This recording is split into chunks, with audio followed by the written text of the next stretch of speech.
На презентацию фильма «Ветер перемен» приехали носители творческого бомонда Татарстана, артисты, участники проекта «Узгереш Жиле», продюсер, директор театра оперы и балета имени Мусы Джалиля Руф Аль-Мухамедзянов, артисты республиканских театров, представители масс-медиа и журналисты. Как известно, «Узгереш Жиле», инициированный президентом Рустамом Миннихановым, направленный на новое стилистическое изложение классического песенного материала и народных песен, свою миссию выполнил. Его формат позволяет говорить сейчас и об экспорте молодого бренда далеко за пределы Татарстана. Амбиции его устроителей простираются и в престижный американский Карнеги-холл в будущем году, и Парижскую Олимпию. Время подошло.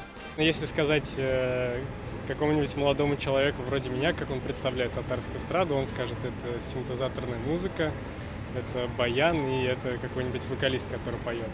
Этот же фестиваль, благодаря новым музыкальным решениям, новым джазовым обработкам, переосмыслению классики, фольклора татарского, как раз-таки пытается видоизменить национальную эстраду. Ну и к тому же это шоу большого федерального топ-уровня.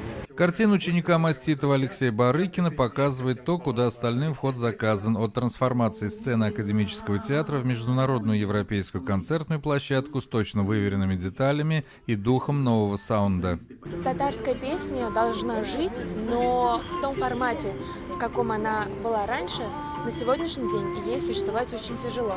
И мы создаем новые форматы, в которых старые песни, старые произведения звучат по-новому и принимаются уже молодым поколением. Как известно, в конце ноября и в начале декабря стартует третий фестиваль татарской эстрадной песни под названием «Узгереш Жиле. Ветер перемен». Какие будут ресурсы и какие услышим аранжировки популярных мелодий, покажет время. Но сейчас понятно, что на смену традиционной татарской эстраде достаточно примитивным изложением пришла действительно богатая окантовка.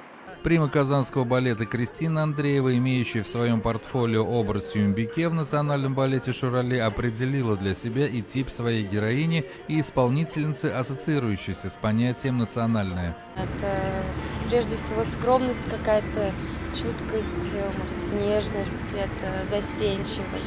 На меня огромное впечатление произвел проект. Я была на всех репетициях этого фестиваля, и я могу сказать, что, конечно, безусловно, потрясающие артисты на сцене были, как танцевальный коллектив, как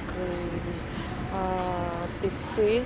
О фестивале «Узгереш Жиле. Ветер перемен», взорвавшем, казалось бы, натоптанное пространство местного музицирования, продолжают спорить и говорить, что вполне оправдано. Его тональность выходит за рамки чисто местечкового, позволяющего, по словам одного из участников, Айдара Сулейманова, не превратиться в этнографический музей, благодаря умелому интегрированию накопленного песенного богатства в интерьеры нового столетия.